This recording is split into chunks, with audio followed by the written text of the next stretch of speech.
ئەوەتر ژمارەك لە ئەنجام و لایەنگرانی حزبەکانی دیکە پەیوەندیان بە ڕێزەکانی پارتی دموکراتی کوردستانەوە کردووە کار بۆ سەرخستنی لیستی 190 پارتی دەکەن. یەکێک لەوانە بەڕێز بژار حەکیم جێگیری نەقیبی سندیکای ڕۆژنامەنووسانی کوردستانە لێرە میوانمە لە ستەدیۆ. بەڕێز بژار زۆر بەخێر بێ. زۆر سپاس. دوێنێ لە کۆنفرانسێکی ڕۆژنامەوانیدا بۆ یەکەم جار ئاشکراز کرد کە پەیوەندیت بە ڕێزەکانی پارتیەوە کردەوە بۆ چیان بڕیارەدا بۆچی پارتیت هەڵبژارد. بەڵێ زۆر سپاس بۆم دەرفەتە. بەخێر بێ. لە ڕاستیدا ینی پەیوەندی بە پارتی بوونی من کە دوێنێ ڕامگەیان بە هەموو قەنەعەتەوە زۆر شانازی پێ دەکەم. پەیوەندی بۆ هەیە کە پارتی دموکراتی کوردستان حزبێکە نزیک دەبێتەوە لە خەباتی 80 ساڵ.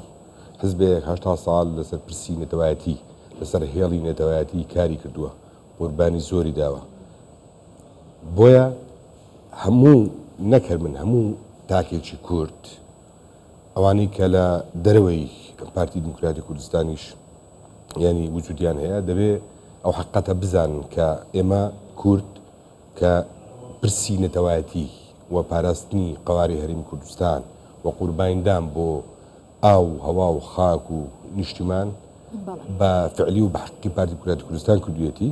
بۆیە من بە شانازیەوە حەزم کرد بە هەموو قەنەعەتێکەوە خەباتی خۆم ینی ئەو توانی کە هەمە لە ڕووی میدیایی ڕێکخراوی سیاسی لە نێو ڕێزەکانی پارتی دموکراتی کوردستان درێژەی پێ بدەم. باشە ئاماژەت بەوە کرد کە ئەبوایە 20 ساڵ بەر لە ئێستا ئەم بڕیارەت بدا بە. بەڵێ ئێستا کە بڕیارەکەتدا بۆچی پێت وایە کە لە نێو ڕێزەکانی یەکێتیدا نەتوانین بۆ ئامانجە بگەی؟ ئایا ئەمەی کە ئێستا هەیە پێت قبول نییە؟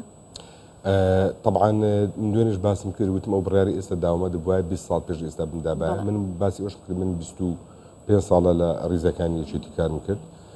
زانی کێشەیەک هەیە لە کاتێک کە تۆ بڵێن لە دەرەوەی چوارچێوەی پارتی باشە ینی هەم یەکێتی و حزبی تریش بی بە تایبەتی ئەوەی کە لە ناوچێتی مەسەن تۆ کاتێک ینی حزب دەبێت استراتیژی هەبێ استراتیژی کارکردنی هەبێ. ئێستا مەسەن پارتی دموکراتی کوردستان حزبێکە استراتیژی ئیشکردنی بۆ هەموو ینی بابەتەکان بۆ هەموو سێکتەرەکان هەیە.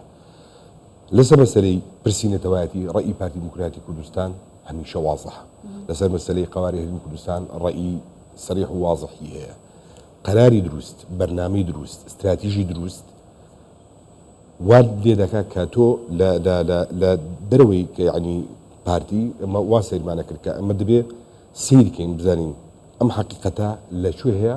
ئەم حقیقەتی پاراستنی کوردستان و مەسەلەی نەتەوایەتەکەم لە پارتی دموکراتی کوردستان بەبەستم ئەو بجا بە حەفتخوا بەبەستم ئەو 20 ساڵە بوو. ئەو 20 ساڵێک کە گوتم 20 ساڵ پێش ئێستا بندا بووە بەڕاستی یعنی قەلەقی و ینی ئەزانین چۆنە مەسەن ئێستا تۆ لەسەر قەزیەی کوردستان لە دەروی پارتی دیفاع لە بەسەر قەزیەی کوردستان کە پێ دەڵێن ئەوە پرۆ پارتیە پێ دەڵێن ئەوە وایە ینی بەداخەوە وەی لێ هات بێ تۆ لەسەر مەسەلەی پرسی نەتەوایەتی لەسەر خاک و نیشتمانەکەت بەرگری بکەی وان خەڵک ڕاهێناوە کە ئەوە لایەنەکانی دیکە دژایەتی بەرگریکردن لە کوردستانیان کردووە؟ چۆن؟ لایەنەکانی دیکە دژایەتی بەرگریکردن لە کوردستانیان کردووە؟ بە حەقیقەت سەرمێنراوە کە پارتی دموکراتی کوردستان من بە یەک جملە دەڵێم لەسەر مەسەری هێڕە نەتەوایەتەکەیە بە دەقیقی هەر ئەو بەرپرسیارەتی ئەخلاق و نیشتیمانی بۆ پاراستنی قەواری هەرێمی کوردستان دەست پێ کردووە و ئەمەشی بە واقع سەلماندووە و بۆ هەموو حزبەکان هەم کوردستان زۆر شایدێت. باشە بانگەشەی لایەنەکان لە ماوەی ئەم چەند ڕۆژێک کە بۆ هەڵبژاردن کراوە ئەو استراتیژیەتی کە ئاماژەت پێکرد لە بانگەشەی پارتی لەگەڵ لایەنەکانی چ جیاوازێکە بۆ ڕۆژنامەنووسێک چۆن خوێنەوە بۆ بانگەشەی هەندێک زمانی زبر و شێڕق طبعاً سیر زۆر سپاس دەکەم طبعاً سپاس دەکەم کە بەم گوت وەکو ڕۆژنامەنووسێک چۆن هەڵدەسەنجێری نەک وەکو کادرێکی حزبی پێشتر چۆن هەڵدەسەنگات وەکو ئەعلامێک زۆر متابعە کرد. طبعاً گوتاری میدیایی خطابی ئیعلامی پارتی دموکراتی کوردستان و بە تایبەتی لە مەسەلەی بانگەشەی هەڵبژاردن خطابێکە زۆر جیاوازە لەگەڵ هەموو حزبەکانی دیکە بەسەراحەت. ئەو دروشمەی کە پارتی دموکراتی کوردستان لە کاتی بانگەشەیە بەکاردێنی ئارامی و پێکەوەی و خۆراگری هەموو ئەوانە بە فعلی لە ماوەی ڕابردووتە پارتی دموکراتی کوردستان بۆ کوردستانی جێبەجێ کردووە. یعنی شتێک نییە چەند جملەیەکی داڕشتی بێ و بۆ شێوەیەکی کاتی بەس بۆ بانگەشە هەڵبژاردن دوایی خەڵک نا بانگەشەکە بە فعلی ئەو حقیقەتەیە کە پارتی دموکراتی کوردستان لە ماوەی ساڵانی ڕابردوو کاری لەسەر کردووە. خطابێکی نەرم خطابێکی یعنی خطابی پارتی دموکراتی کوردستان لە بانگەشە خطابێکی نەرمە تەوجیه لە بۆ نەک خەڵکی پارتی لە بۆ هەموو خەڵکی کوردستان بانگەشێکی زۆر نەرم و لەسەرەخۆ و استراتیژی کارکردنی بانگەشەی هەڵبژاردننی پارتی دیموکراتی کوردستان بەرنامەی کاری تێدایە. مثلا لە بەرنامەی کاری پارتی دیموکراتی کوردستان بۆ خوری ئەم جارێ پەرلەمانی کوردستان لەسەر سێکتەرەکان ئیشی کردوون، سێکتەری ئافرەتانە، لاوانە، قوتابیانە، ڕۆژنامە نووسانە، بۆ هەموو چون و توێژەکان مەسەلەن هەموارکردنەوەی یاسا گرنگەکانن، هەموو ئەوانە لە بەرنامە و کاری پارتی دیموکراتی کوردستان هەیە. زەم دەبێت بەرامبەرەکەی پێ بڵێم. لە بەرامبەر ئەوەدا لە بەرامبەر ئەو خطابەی کە پارتی دیموکراتی کوردستان بۆ مەسەلەی بانگەشەی هەڵبژاردن هەیەی، لە بەرامبەردا خطابی حیزبەکانی دیکە و بە تایبەتی خطابی یەکێتی خطابێکی زۆر بازاڕیە و خەڵکی کوردستان ئێستا هەر بۆ جملە کۆتای پێدەرین وەکو نوکتەوەریەکەی بۆ پێکەنین و بۆ خۆشی نیشانی گاڵتە پێکردنە بەداخەوە. ئەو خطابە بازاڕیە توانێت دەنگ کۆ بکاتەوە بۆ یەکێتی؟ خەڵکی کوردستان خەڵکێکی زۆر وشیارە، خەڵک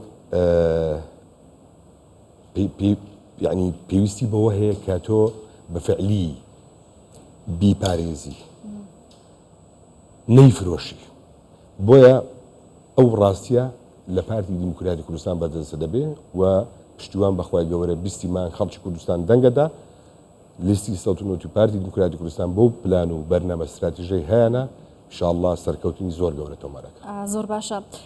من سەرتاوتم جێگیری نەقیبی سندیکای ڕۆژنامە نووسانی کوردستان دیارم پۆستێکی حزبیە لەسەر پشکیەکێتی وەکو جێگیری نەقیبی سندیکا کارت کرد لە دوایەوەی کە ئێستا پەیوەندیت بە ڕێزەکانی پارتیەوە کردەوە پۆستە چی لێت؟ مەبەست پۆست سندیکایە من هەموو ئەو پلە و پۆستانی کە هەما کە یەکێتی بڵێن پێدا بووم هەمووی بە پیرۆزی خۆیان بێ هیچ پێویستم پێی نییە. ئەوەی سندیکای ڕۆژنامە نووسانی کوردستانیش بەیانی دەست لە کار دەچێشم و بۆ خۆیان جێدێڵم. ئەوەی لەکنم گرنگە پۆست و پلەپانی ئەو قەنەعەتەیە کە لە ناو ڕێزەکانی پارتی دیموکراتی کوردستان ئیش بکەم بۆ ئەو بەرنامە استراتیژیەی کە لە بەرژەوەندی خەڵکی کوردستانەکە لە لای پارتی. زۆر باشە. بە تایبەتی لەم بانگەشەی هەڵبژاردنە ژمارەی زۆر لە کادر و ئەندامانی یەکێتی لایەنەکانی دیکەش پەیوەندیان بە ڕێزەکانی پارتیەوە کردووە. پێت وایە هەر هەمان خیتاب کە ئاماژت پێکرد و هەمان استراتیژی بۆ بانگەشە وای کرد کە خەڵک لایەنەکان لە یەکتر جیا بکاتەوە بینە ڕێزەکانی پارتیەوە و تت خەڵک کەسێکی ناوێت کە بیفرۆشە کەسێکی کە بەرگری لێ بکات ئەمە وایە؟ زانی وەڵامی ئەو پرسیاری جەنابەت یەک ڕستەیە ئەوە بۆ هەموو خەڵکی کوردستانیش. دوێنێش لەم کۆنفرانسە ڕۆژنامەوەکە باسم کرد هەموو کەسێک کە ئەم واقع ئەو ئەم حقیقەتە ئێستا ئەمڕۆ لە کوردستان دەبینێ دەبێت تێبگا و توێش گەیشتووە کە چێ بەفعلی خەمخۆرە بۆ کوردستان بۆ مەسەلەی ئایندەی ئەم وڵاتە بۆ هەر مۆزوعەکە من نیم منداڵم هەیە دەمەوێت منداڵەکانی منیش پارێزراو بن هەست بە هینی خۆیان بکەن ئەو وەکو تاجێک هەست بەخۆی بکات بیرەکاتەوە قسە دەکات ساحیبی خۆیەتی ئەوە پێویستە ئایندەی بۆ بخۆڵقێنی ئەو ئایندەیە پارتی دیموکراتی کوردستان دێخۆڵقێنەوە کردوێتی. بۆیە هەموو ئەوانەی کە ئێستا بە ئاشکرا پەیوەندیان کردو بە ڕێزەکانی پارتی دیموکراتی کوردستان یان ئەوانەی کە خەڵکێکی زۆری شەیە لە دەرەوەی پارتیە ئەلان ناکە بەڵام بەدڵ و بەعقل و بەبیرکردنەوە لەگەڵ پارتی دیموکراتی کوردستان. کەواتە لایەنەکانی تر نەیانتوانیەوە پارێزراویە بۆ خەڵک دەستە بەرکەن ئەوە لە خطابی ئەواندا نابینرێتەوە؟ خطابی پارتی دیموکراتی کوردستان خطابێکی وازەحە بۆ ئێستا وەکو ئاماژەم پێدا بەڵام لە بەرامبەر دە خطابی لایەنەکان هیچ بەرنامەی نییە استراتیژی نییە. زانی بانگەشەکردن ئەوە نییە